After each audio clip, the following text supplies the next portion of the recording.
எல்லாம் வல்ல இறைவன் ஈசனேன்னு சொல்கிறாங்க இல்லையா? அப்போ எல்லாம் வல்ல கிரகங்களுக்கும் முதன்மையானவர் சனி பகவான். ஓகே, அப்போ அந்த பகவான் 6ஆம் இடத்தில் இருந்தால் ஒரு நல்ல விஷயம் என்ன அப்படின்னா, எதிரிகளை வெல்லுவார் சீக்கிரமாக. ஏன்னா அவர் வந்து பாப கிரகங்கள்னு சொல்கிறோம். அவரே போய் 6ஆம் இடத்துல இருக்கும்போது நம்மளுக்கு என்ன ஆகும்? நல்ல விஷயங்கள் தான் நடக்கும். அப்போ சனி பகவான் 6ஆம் இடத்துல இருந்தால் பயப்பட வேண்டாம்.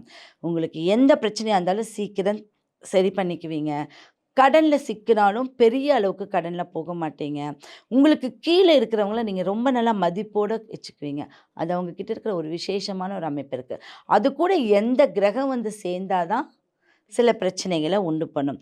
அப்போ அவங்க அந்த நோய்க்கு என்ன ஒரு உடலால் என்ன பிரச்சனை வரும் அப்படின்னா, முழங்கால் இடுப்புக்கு கீழே. ஏன்னா அவர் ஒச்சக்காரகன்னு சொல்கிறாங்க. அவருக்கு வந்து கால் ஊனம் அப்படிங்கிற மாதிரி ஒச்சக்காரன்.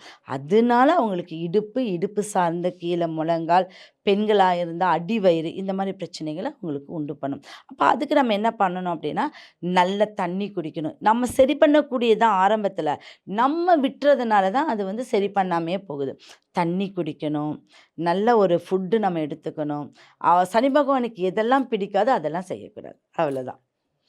நம்மக்கிட்ட இப்போ நிறைய பணம் இருக்குது, என்னை யாருமே வெல்ல முடியாதுன்னு அவங்க நினச்சாவே அவர் ஆதிக்கம் அங்கே வந்துடும்.